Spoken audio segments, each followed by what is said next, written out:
Dictation शुरू होगी 3 second बाद। महामारी संक्रमण की दूसरी लहर के बीच सरकारी अस्पतालों की हालत किसी से छिपी नहीं है। बेड और ऑक्सीजन की किल्लत के बीच दम तोड़ते लोगों की खबरें हमें विचलित करती है। निसंदेह तंत्र की चूक और समय रहते संकट का आकलन न कर पाना इस महामारी को भयावह बना गया। जो अस्पताल सामान्य दिनों में ही मरीजों को पर्याप्त इलाज नहीं दे पा रहे थे, उनसे महामारी में उपचार की उम्मीद करना ही बेईमानी है। केंद्रीय स्वास्थ्य मंत्रालय और विशेषज्ञों के स्तर पर भी यह बताने की चूक हुई है कि इस नई और अनजान बीमारी से संक्रमित होने पर उपलब्ध संसाधनों के आधार पर जीवन कैसे बचे। गाहे बगाहे रोग को लेकर तमाम बेसिर पैर की खबरें आती है। लोग उन्हें सच मानकर जरूरी दवाओं को जमा करना शुरू कर देते हैं। दूसरे गंभीर रोगों की दवाइयां और इंजेक्शन कोरोना उपचार में वैकल्पिक रूप से इस्तेमाल करने मात्र से उनकी कीमतें आसमान छूने लगती है। रेमडेसिविर की कालाबाजारी की भी यही वजह थी।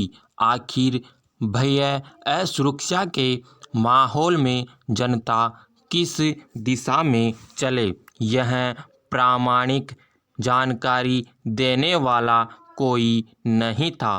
कायदे से तो रोज चिकित्सा मामलों के विशेषज्ञों द्वारा देश की जनता को भ्रम भय से बाहर निकालने की प्रामाणिक जानकारी दी जानी चाहिए थी।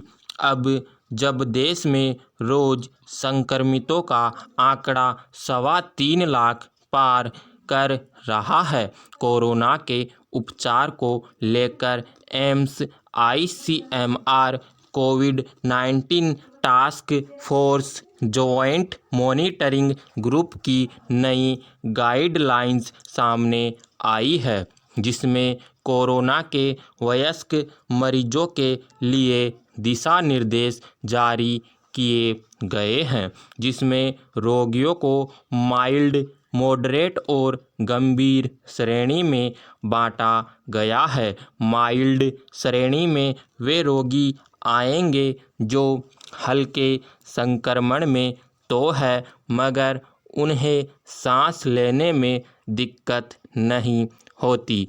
मॉडरेट श्रेणी में वे आएंगे जिनके कमरे की हवा में ऑक्सीजन का स्तर 93 से 90 के बीच है। वहीं गंभीर श्रेणी में वे आएंगे जिनका ऑक्सीजन स्तर 90% से कम है। दरअसल हल्के संक्रमण वाले रोगियों को घर पर एकांतवास में रहने, बचाव के उपाय अपनाने तथा चिकित्सीय परामर्श लेने की सलाह दी गई है। मध्यम श्रेणी को ऑक्सीजन सपोर्ट के लिए वार्ड में भर्ती होने की सलाह दी गई है। मरीज के गंभीर होने पर चेस्ट CT स्कैन और एक्सरे की सलाह भी दी गई है।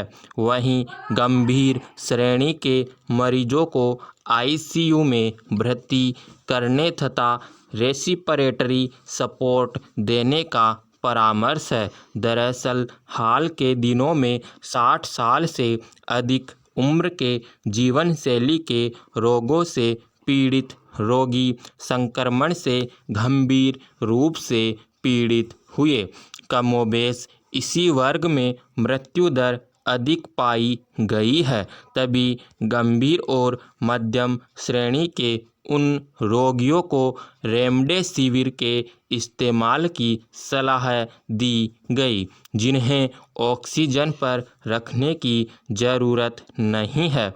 वहीं स्वास्थ्य मंत्रालय ने ऑक्सीजन की कमी महसूस कर रहे रोगियों को प्रोनिंग विधि के इस्तेमाल की सलाह दी है, जिससे वे घर अथवा अस्पताल में भर्ती होते हुए भी चिकित्सीय दृष्टि से सम्मत विधि से ऑक्सीजन लेवल दुरुस्त कर सकते हैं, जो ऑक्सीजन किल्लत के बीच राहतकारी हो सकता है। जिन मरीजों को सांस लेने में दिक्कत हो रही है, उन्हें प्रोनिंग के जरिए ऑक्सीजन लेवल सुधारने की सलाह दी गई है।